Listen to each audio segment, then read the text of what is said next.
A'udzu billahi minasyaitonir rajim. Bismillahirrahmanirrahim. Assalamualaikum warahmatullahi wabarakatuh. Innal hamdalillah, assalatu wassalamu ala Rasulillah wa ala alihi wa sahbihi wa mawalah amma ba'du. Halo teman-teman semua, apa kabar hari ini?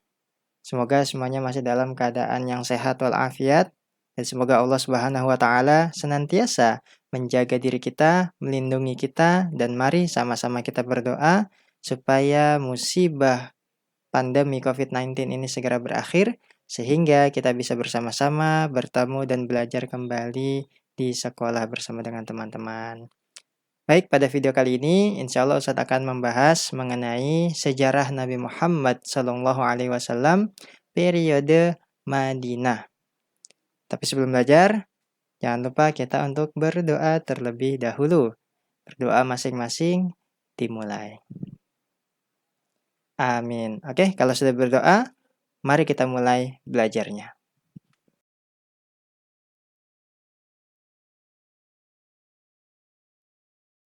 Nabi Muhammad SAW hijrah ke Yasrib.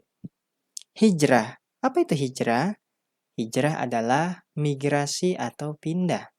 Dan di sini Nabi Muhammad SAW melakukan hijrah dari Mekah ke kota Yasrib. Dan Yasrib adalah sebutan kota Madinah pada zaman Rasulullah SAW.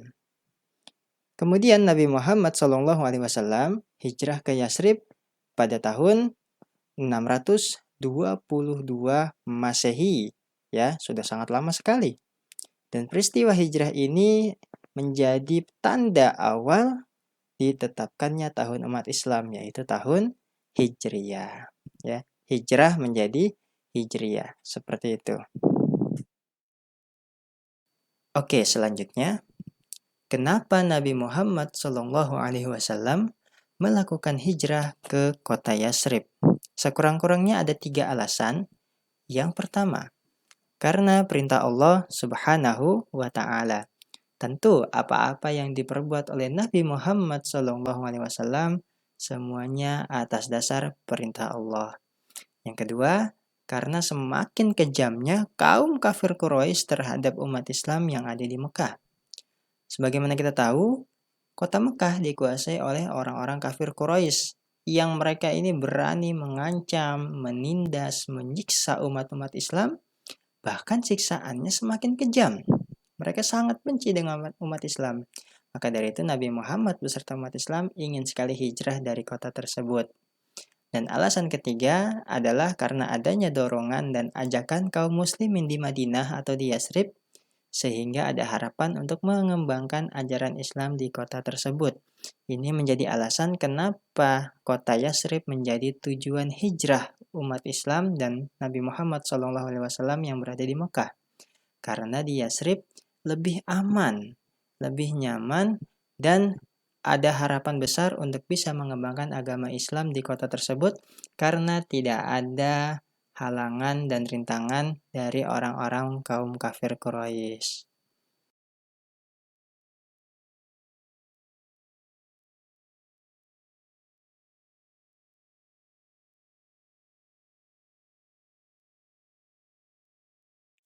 Nah, alasan ketiga tadi berdasarkan 2 faktor berikut. Yang pertama adalah pada saat tahun 621 Masehi, ada 12 orang utusan dari Bani Aus dan Khazraj yang berasal dari Yasrib datang menemui Nabi Muhammad SAW menyatakan keislamannya serta kesetiaannya kepada Nabi Muhammad SAW. Dan ini disebut sebagai perjanjian Aqobah 1. Lalu tahun berikutnya tahun 622 Masehi, datang lagi 75 orang dari Yasrib yang membujuk Nabi Muhammad SAW untuk pindah ke Madinah dan menjamin keamanan kaum muslimin dari kejahatan kaum kafir Quraisy. Dan inilah disebut sebagai perjanjian Aqobah yang kedua. Oleh karena itu, Nabi Muhammad SAW menentukan kota Yasrib atau Madinah sebagai tujuan hijrah Nabi Muhammad beserta kaum muslimin yang berada di Mekah.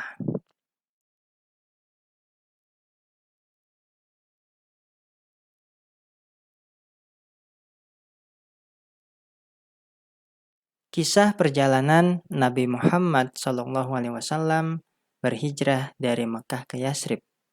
Nabi Muhammad hijrah ditemani dengan sahabatnya yaitu Abu Bakar As-Siddiq. Dan perlu kita ketahui bahwasannya umat Islam tidak melakukan hijrah secara serentak, melainkan secara sedikit demi sedikit, kelompok demi kelompok. Supaya apa? Supaya terhindar dari kejaran atau buruan orang-orang kafir Quraisy. Nabi Muhammad dan Abu Bakar memulai perjalanan dari rumah Nabi di kota Mekah, dan mereka memulai perjalanan pada malam hari dengan berjalan kaki dan sembunyi-sembunyi agar gak ketahuan. Kemudian sembunyi kembali di Gua Thur, dan di sana bersembunyi selama 3 hari 3 malam sampai orang-orang kafir Quraisy kehilangan jejak. Kemudian melanjutkan perjalanan kembali hingga tiba di kota kecil di sebelum Madinah yaitu kota Kuba. Dan Nabi membangun masjid pertama dalam sejarah Islam yaitu Masjid Kuba. Barulah setelah itu sampai di kota Yatsrib, dan total lama perjalanan adalah sekitar 20 hari lebih atau sekitar hampir 1 bulan. Bayangkan, Nabi Muhammad SAW hijrah berjalan kaki dari Mekah sampai Madinah, dari Mekah sampai Yatsrib. Tempo waktunya sampai puluhan hari karena harus sembunyi dari kejaran orang-orang kafir Quraisy. Sedangkan kita di zaman ini, kalau kita umroh atau haji ya, berpindah dari Masjid Nabawi ke Masjidil Haram, yang menggunakan bis biasanya mungkin hanya hitungan jam. Ya, tidak terasa. Bahkan kita bisa menikmati perjalanan dan sangat berbeda jauh dengan apa yang dirasakan Nabi Muhammad SAW. Maka dari itu kita harus menghormati, kita harus memuliakan, dan kita harus menghargai perjuangan Nabi Muhammad SAW.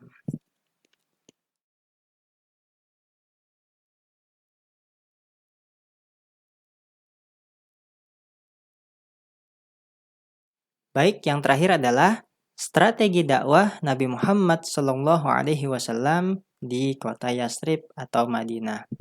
Sekurang-kurangnya ada 3 strategi utama yang dilakukan oleh Nabi Muhammad SAW dalam melaksanakan dakwah di kota Yatsrib. Yang pertama adalah membangun masjid. Masjid tentu adalah sebuah sentral bagi kehidupan umat Islam, yang mana masjid di sini tidak hanya digunakan untuk beribadah, tapi juga digunakan untuk tempat berkumpul, tempat bermusyawarah, tempat memberikan pengumuman, bahkan menjadi tempat belajar, atau bahkan menjadi tempat menyusun strategi peperangan melawan kaum kafir Quraisy. Kemudian strategi kedua adalah mempersaudarakan kaum Muhajirin dan kaum Ansor. Kaum Muhajirin adalah umat Islam yang berasal dari Mekah, sedangkan Ansor adalah umat Islam yang berasal dari Yatsrib atau dari Madinah. Dan mereka ini dipersaudarakan dengan cara dinikahkan. Tujuannya adalah tentu untuk mempererat kehidupan sesama umat Islam. Dan yang terakhir adalah membuat piagam Madinah. Apa itu piagam Madinah? Piagam Madinah adalah sebuah perjanjian atau sebuah kesepakatan yang mana di sini disepakati oleh seluruh penduduk kota Yatsrib, baik yang beragama Islam, yaitu dari kaum Muhajirin dan kaum Ansor, ataupun orang-orang yang bukan beragama Islam tetapi tinggal di kota Yatsrib, yang mana mereka beragama Yahudi ataupun Nasrani. Tujuan dibuatnya piagam Madinah ini tentu untuk menjaga kerukunan dan keharmonisan antar sesama penduduk di kota Yatsrib. Karena 3 hal inilah, maka agama Islam di kota Yatsrib bisa berkembang dengan pesat. Agama Islam bisa diajarkan dengan sangat baik di sana, sehingga kota yang awalnya bernama Yatsrib kemudian berubah menjadi Al-Madinah Al-Munawwarah, atau yang dalam bahasa Indonesianya diartikan sebagai kota yang bercahaya. Baik, alhamdulillah materi kita telah selesai. Semoga bisa difahami dan juga semoga bisa menjadi manfaat. Dan marilah kita akhiri pembelajaran kita dari video ini dengan sama-sama membaca hamdalah dan juga doa kafaratul majlis. Alhamdulillahirabbil alamin. Subhanakallahumma wa bihamdika asyhadu an la ilaha illa anta astaghfiruka wa atubu ilaik. Wabillahi taufiq wal hidayah. Wassalamualaikum warahmatullahi wabarakatuh.